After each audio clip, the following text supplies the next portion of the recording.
Good morning students. Today we will continue with our topic of retirement of a partner. अभी तक हमने 5 points जो हैं वो कर लिए हैं. आज का जो हमारा टॉपिक है वो है adjustment of Capitals in the proportion of new profit sharing ratio. अब हमने क्या करना है, पार्टनर रिटायर हो गया है, उसको पेमेंट भी कर दी है. अब जो कॉन्टिन्यूइंग पार्टनर्स हैं उनकी कैपिटल को एडजस्ट करना है और वो किस रेशियो में एडजस्ट होगी, न्यू प्रॉफिट शेयरिंग रेशियो में. तो फर्स्ट केस है जब हमें टोटल कैपिटल, हमारी जो कॉन्टिन्यूइंग पार्टनर्स की कैपिटल कितनी होगी वो पहले से ही फिक्स्ड है और वो गिवन है हमें क्वेश्चन में. तो उस केस में हमने क्या करना है, जो टोटल कैपिटल होगी फर्म की जो फिक्स्ड है उसको न्यू प्रॉफिट शेयरिंग रेशियो में कॉन्टिन्यूइंग पार्टनर्स में डिवाइड कर देना है. जितना जितना उनका शेयर है उस शेयर को फाइंड आउट कर लेना है. सेकेंड स्टेप में हमने क्या करना है, अगर सरप्लस है, अगर उनकी कैपिटल ज्यादा है तो उनको पेमेंट कर देंगे, उनको पैसे वापस कर देंगे. अगर डेफिशिएंसी है, डेफिशिएंसी मींस अगर उनकी कैपिटल कम है तो हम उनसे जो है वो पैसे मंगवा लेंगे. या तो जो ये सरप्लस और डेफिशिएंसी है इसको एडजस्ट करेंगे हम कैश अकाउंट से, या फिर हम करंट अकाउंट से भी इसको एडजस्ट कर सकते हैं. तो let's do a question. Question है हमारा, बैलेंस शीट गिवन है ए, बी और सी की, जो प्रॉफिट शेयर कर रहे हैं अपनी कैपिटल्स की रेशियो में. ये इनकी कैपिटल है, इस रेशियो में जो है वो प्रॉफिट शेयर कर रहे हैं. मींस ए रेशो बी रेशो सी, 18,000 रेशो 13,500 9,000. तो इनकी जो रेशियो बनेगी 4:3:2. इस रेशो में जो है वो प्रॉफिट शेयर कर रहे हैं. तो मींस ये क्या है, ओल्ड रेशो. अब आगे हमें दी हुई है, ये बैलेंस शीट गिवन है, लायबिलिटीज गिवन है, एसेट्स गिवन है. अब नेक्स्ट हमें बोला है बी रिटायर हो गया 1 अप्रैल को. ये फॉलोइंग जो है एग्रीमेंट, ये एडजस्टमेंट्स है हमारे पास. स्टॉक की provision, land and building provision, ये आउटस्टैंडिंग लीगल चार्जेस, इन्वेस्टमेंट, ये सारा काम हमारा किस चीज का है, ये हमारा सारा काम रिवैल्यूएशन अकाउंट का है और ये हमें बनाना आता है. नेक्स्ट है हमारा goodwill of the firm be fixed at 10,800 and B share of goodwill be adjusted into the accounts of A and C who are going to share future profits in the ratio of 5:3. तो 5:3 क्या है, ये हमारी new ratio है. किसकी new ratio, A और C की.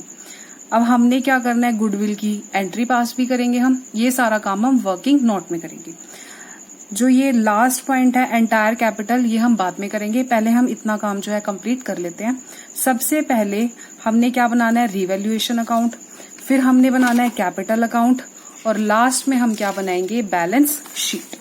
और फिर हमने क्या बनाने हैं, वर्किंग नोट्स. वर्किंग नोट्स में सबसे पहले हम निकालेंगे गेनिंग रेशो. सबसे पहला वर्किंग नोट जो हमने करना है, हर क्वेश्चन में गेनिंग रेशो का ही करना है. गेनिंग रेशो हमें आती है निकालनी. गेनिंग रेशो का फॉर्मूला क्या होता है, new share minus old share. तो ए ने कितना गेन किया, ए का न्यू शेयर है 5/8 माइनस 4/9. बी तो रिटायर हो गया. अब बचा कौन, सी. सी का न्यू शेयर कितना है, 3/8 माइनस 2/9. तो अब इसको सॉल्व कर लेते हैं. 72 45 32, ये आएगा हमारा 13/72. नेक्स्ट 72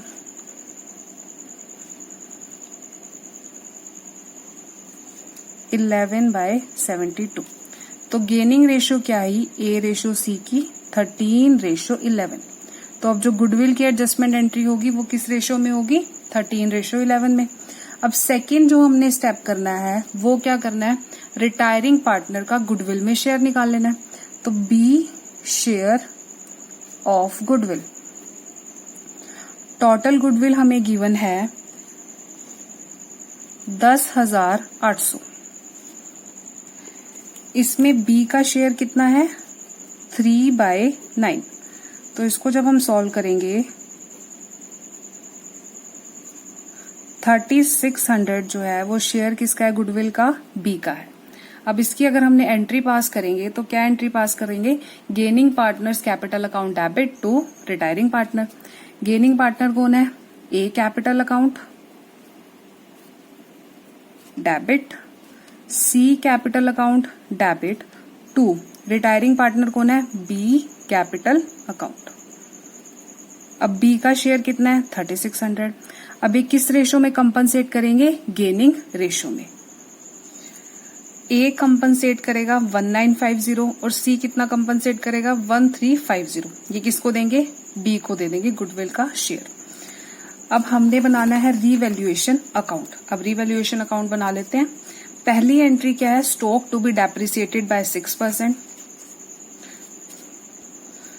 स्टॉक की वैल्यू गिवन है 8000। तो अब हम इसको कहाँ रिकॉर्ड करेंगे? रीवैल्यूएशन अकाउंट की debit side to stock account 480।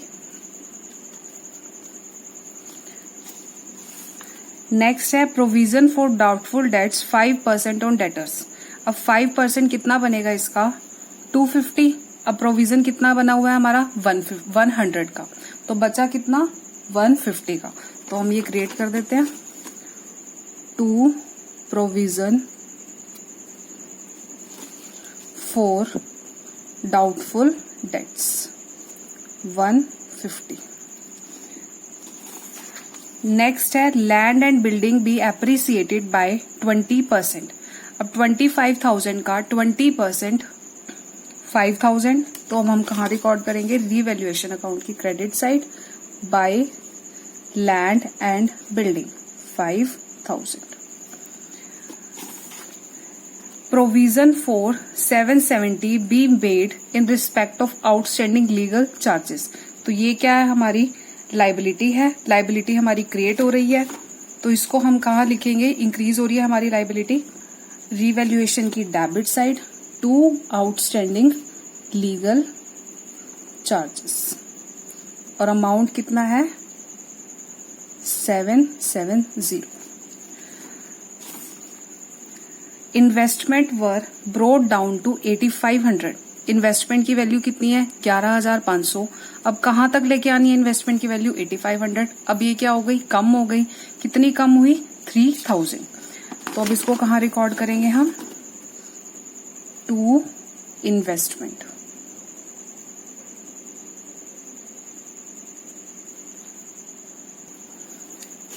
लेकिन क्वेश्चन में क्या है? इन्वेस्टमेंट फ्लक्चुएशन रिजर्व बनाया हुआ है और वैल्यू जो इन्वेस्टमेंट की कम हुई है वो 3000।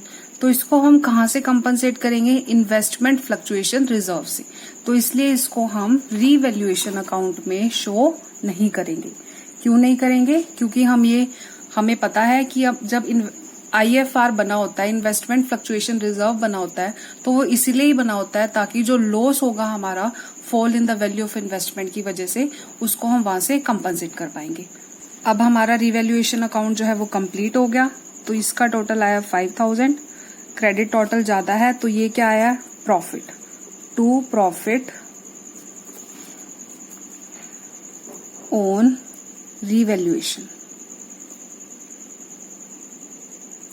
प्रॉफिट आया हमारा 3600। अब ये किस किस के बीच में डिवाइड होगा? तीनों पार्टनर्स के बीच में। A capital account, B capital account और सी कैपिटल अकाउंट। और किस रेशो में डिवाइड होगा? ओल्ड रेशो में। अब उनकी ओल्ड रेशो क्या थी? 4:3:2। ए, बी और सी की ये ओल्ड रेशो है। अब इस रेशो में हमने इसको डिवाइड करना है। तो ए का शेयर कितना होगा? 1600, बी का 1200 और सी का 800। और हमारा एक काम तो है वो कंप्लीट हो गया। अब हमने क्या बनाना है? Capital account. किस किस का? ए, बी और सी तीनों पार्टनर्स का बनेगा। अब जो पार्टनर रिटायर हो रहा है उसको हम सर्कल कर देते हैं ताकि हमें पता चल जाए कि ये पार्टनर जो है रिटायर हो रहा है। सबसे पहले हमने क्या करना है? Balance brought down by balance brought down. अब कितना बैलेंस है हमारा? 18,000, 13,500 और ये 9,000। अब हम रीवैल्यूएशन का प्रॉफिट भी ट्रांसफर कर लेते हैं बाय रीवैल्यूएशन अकाउंट। 1600, 1200 एंड ये 800। अब आगे देख लेते हैं। अब IFR गिवन है हमें यहाँ पर, ये क्या है हमारे लिए, एक्यूमुलेटेड प्रॉफिट है, रिजर्व है, इसको क्या करना है, पार्टनर्स में डिस्ट्रीब्यूट करना है। लेकिन यहाँ फॉल इन द वैल्यू भी हुआ था, तो इसके लिए हम एक वर्किंग नोट में एंट्री पास कर देते हैं। एंट्री क्या होगी, IFR investment fluctuation reserve account debit to investment account. अब इन जो हमने रिजर्व क्रिएट किया हुआ था वो हमारा कितने का था, वो था हमारा 7500, तो 7500। अब ये इन्वेस्टमेंट में क्या डालेंगे, जो इन्वेस्टमेंट की फॉल इन द वैल्यू हुई, कितनी हुई 3000। अब बाकी कितना बचा 4500। अब ये किसके बीच में डिस्ट्रीब्यूट होगा, पार्टनर्स के बीच में, और तीनों पार्टनर्स के बीच में डिस्ट्रीब्यूट होगा to A capital account, to B capital account, to C capital account. और किस रेशियो में डिस्ट्रीब्यूट होगा, ओल्ड रेशियो में। तो A का शेयर आएगा हमारा 2000, B का 1500 और C का 1000। तो अब ये भी हम ट्रांसफर कर लेते हैं कैपिटल अकाउंट में by investment fluctuation reserve account. 2000, 1500 और C का 1000। अब यहाँ पर कोई एक्यूमुलेटेड लॉस नहीं है, ये था, हमने प्रॉफिट जो है डिस्ट्रीब्यूट कर दिया, बाकी हमारा काम हो गया। अब गुडविल की एंट्री रह गई है हमारी करनी, अब वो भी कर देते हैं by A capital account 1950 by C capital account 1650 और इधर भी कर देते हैं टू B कैपिटल अकाउंट 1950 1650। अब सारी क्या हो गई हमारी एंट्रीज जो है, सब कुछ जो है हमने वो काम कर लिया।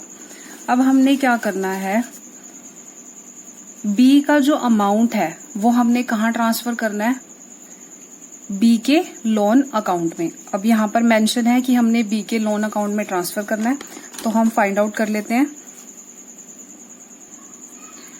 अब B के लोन में B को हमने कितने पैसे पे करने हैं, 19,800, तो हम ये ट्रांसफर कर लेते हैं टू B लोन अकाउंट 19,800। सारी एडजस्टमेंट करने के बाद सबसे पहले हमने B के अकाउंट को ही क्लोज करना है। अब B का अकाउंट जो है वो क्लोज हो गया। अब बारी आती है जो हमारा आज का पॉइंट है, एडजस्टमेंट करनी है कैपिटल्स की in the new profit sharing ratio among the continuing partners. ये ट्रांसफर कर दिया हमने B के लोन अकाउंट में 19,800। टोटल जो B का आया 19,800, सारा का सारा अमाउंट हमने ट्रांसफर करना था B के लोन अकाउंट में। यहाँ तक जो है हमारा सारा काम कंप्लीट हो गया। अब बारी आई है कैपिटल एडजस्टमेंट की। B को पैसे देने थे, पैसे तो हमने दिए नहीं, हमने उसके लोन में ट्रांसफर कर दी।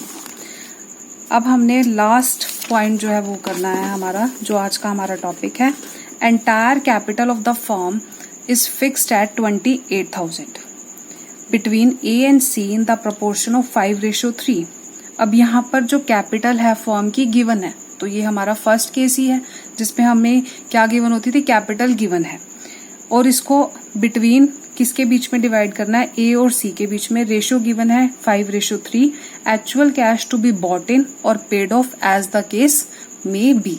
जो है या तो कैश वो लेकर आएगा या वो कैश वापस लेकर जाएगा। तो अब हमने सबसे पहला स्टेप क्या करना है, divide the total capital. Total capital कितनी गिवन है हमें, 28,000 in the new profit sharing ratio among the continuing partners. New profit sharing ratio है 5:3, कॉन्टिन्यूइंग पार्टनर्स है A और C। अब वर्किंग नोट में करेंगे हम इसको, A share of capital. 28,000 total capital है। न्यू प्रॉफिट शेयरिंग रेशियो में ए का शेयर है 5/8, तो ए की कैपिटल कितनी होनी चाहिए? 17,500। अब ऐसे ही बी का शेयर ऑफ कैपिटल निकाल लेते हैं। 28,000 में 3/8, ये किसका बैलेंस होना चाहिए? 10,500।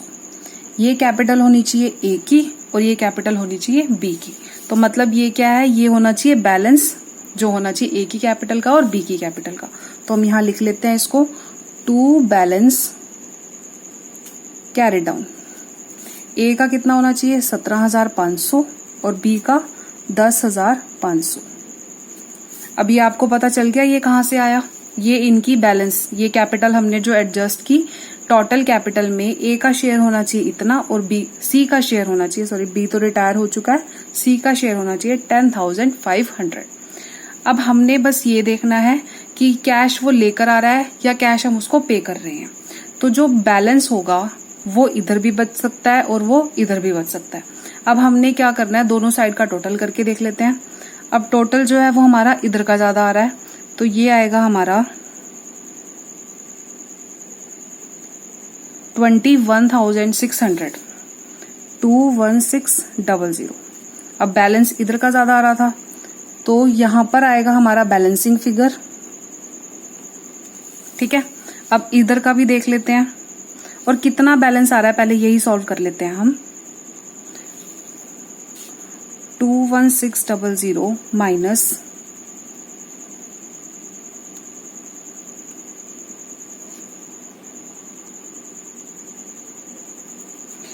तो ये हमारे पास इसका बैलेंस 1950,17500।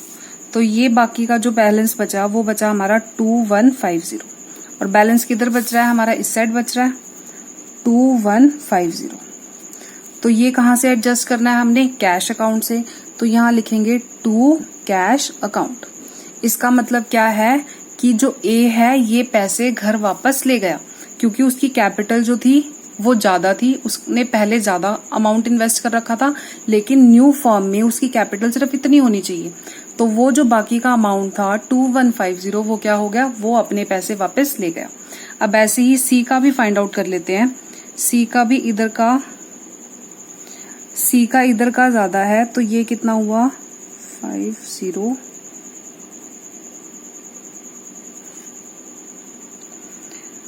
अब इधर का टोटल आया 21500। इधर का टोटल जो था वो कम था। इसका जो हमारा टोटल है 12150, इधर का टोटल है 10,800। तो बैलेंस कितना बचा? 1350। तो बैलेंस हमारा यहाँ बचा 1350। ये बैलेंसिंग फिगर है हमारा। और ये कहां से एडजस्ट करना है? By cash account.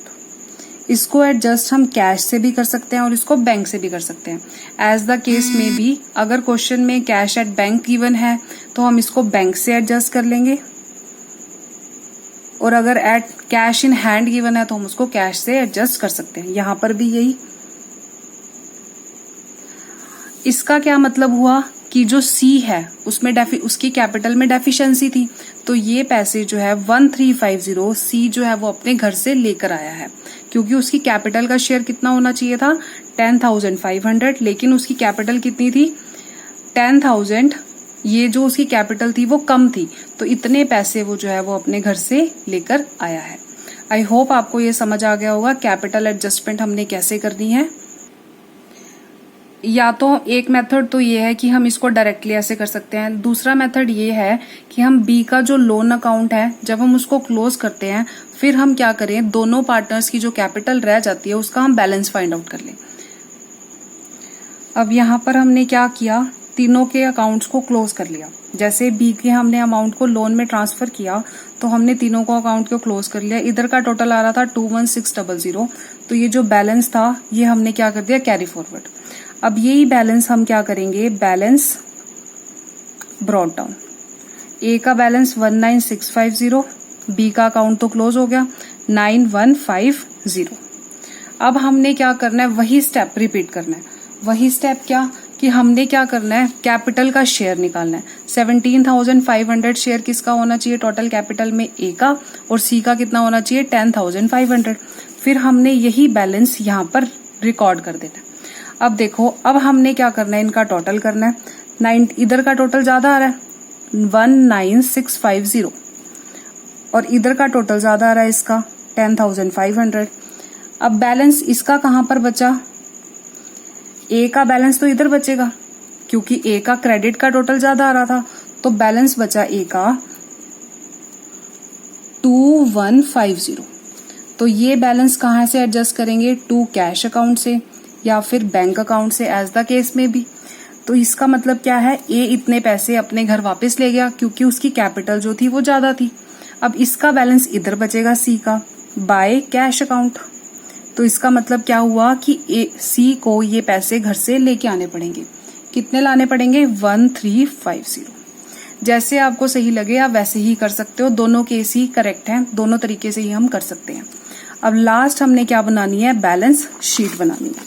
अब बैलेंस शीट बना लेते हैं हम। सबसे पहले हम क्या करेंगे, कैपिटल अकाउंट को ही ट्रांसफर कर लेते हैं, या फिर हम जो हमें गिवन है उसके अकॉर्डिंग भी कर सकते हैं। सन्ड्री क्रेडिटर्स, इससे रिगार्डिंग कोई हमारे पास वो नहीं थी, तो हम इसको रिकॉर्ड करते रहेंगे।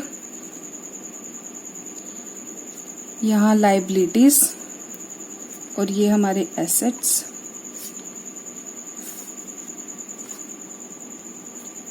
$6900। एक हमारी आउटस्टैंडिंग लीगल चार्जेस 770 की, ये क्लेम था हमारा। एक हमने बी के लोन में ट्रांसफर किया, वो भी लाइबिलिटी। कितना ट्रांसफर किया था हमने, 19,800 बस। और एक हमारी अब रह गई कैपिटल्स, कैपिटल ए की और सी की। ए की 17,500 और इसकी कितनी है 10,500। तो टोटल कैपिटल आई 28,000। तो अब हम इसका क्या करते हैं, टोटल कर लेते हैं। तो इसका टोटल आएगा 55,470। ये हमारा लायबिलिटी साइड का टोटल हो गया।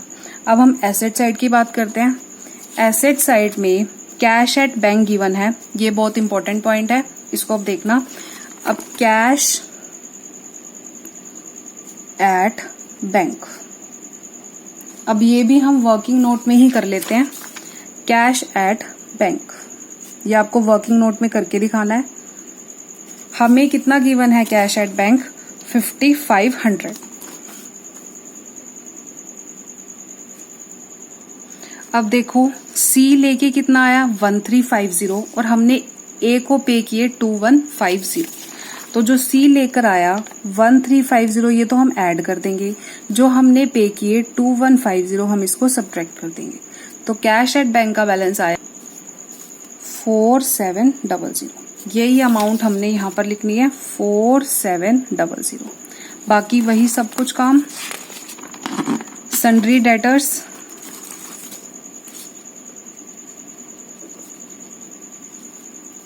5000 और हमने इस पे प्रोविजन बनाया 250। तो ये हुआ हमारा 4750। नेक्स्ट है हमारा स्टॉक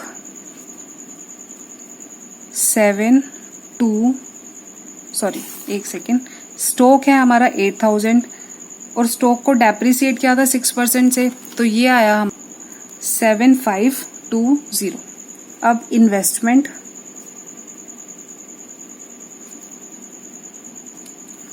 8500। लैंड एंड बिल्डिंग जो हमारी लास्ट रह गई कितनी है 25,000 और एप्रिसिएट भी हुई है ये 20% से, 5,000 से एप्रिसिएट हुई, तो ये आया हमारा 30,000। अब हमने क्या करना है, इसका टोटल कर लेना है। तो इसका टोटल भी हमारा 55,470 आया। हमारा क्वेश्चन जो है वो कंप्लीट हो गया। आई होप आपको क्लियर हो गया होगा कैपिटल एडजस्टमेंट कैसे करनी है अगर हमारे को जो कैपिटल है न्यू फर्म की वो गिवन होगी। Thank you.